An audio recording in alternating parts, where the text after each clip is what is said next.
50%। और इन 50 दिनों में माननीय प्रधानमंत्री श्री नरेंद्र मोदी जी ने जिस समय 2014 में लोकसभा के इलेक्शन में चुनाव प्रचार वो कर रहे थे, ये कहकर आए थे कि 2 करोड़ लोगों को 5 साल में वो रोजगार देंगे, 2 करोड़ लोगों को।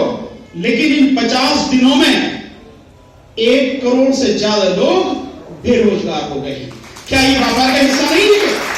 क्या इससे व्यापार ठप नहीं होता? क्या जो लोग इंडस्ट्री में काम कर रहे थे वो छोड़ के अपने घर वापस चले गए? क्या ये व्यापार का नुकसान नहीं है?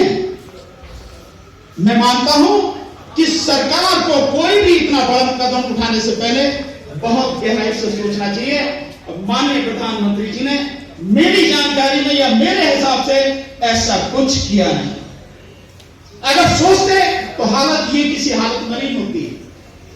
साथियों, इस देश में 3 लाख लोग हर साल भूख से मर जाते हैं।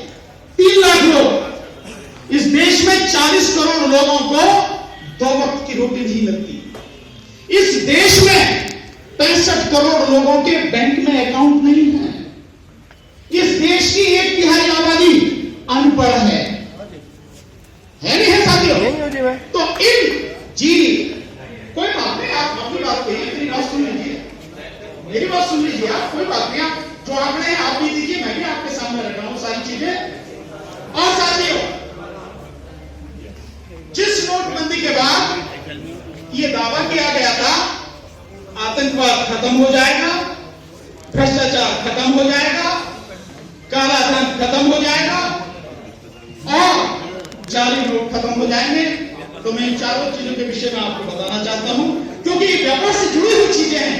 तो इसका नुकसान समाधान क्या होगा उस पर बोलना जब विषय है, तो मैं समझता हूं ये जरूरी है।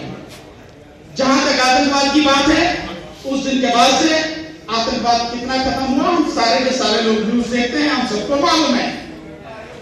बिल्कुल घटनाएं है।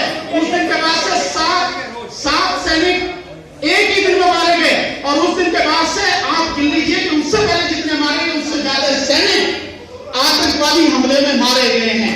ये रिकॉर्ड है, मेरे कहने की बात नहीं है। आतंकवादी मारे गए हैं, अब जो हमारे सैनिक हैं वो मारे गए। साथियों, जहां तक जाली नोट की बात है, मेरी न्यूज नहीं है, अधिकारी यहां बैठे हैं, आप सारे समझदार लोग हैं।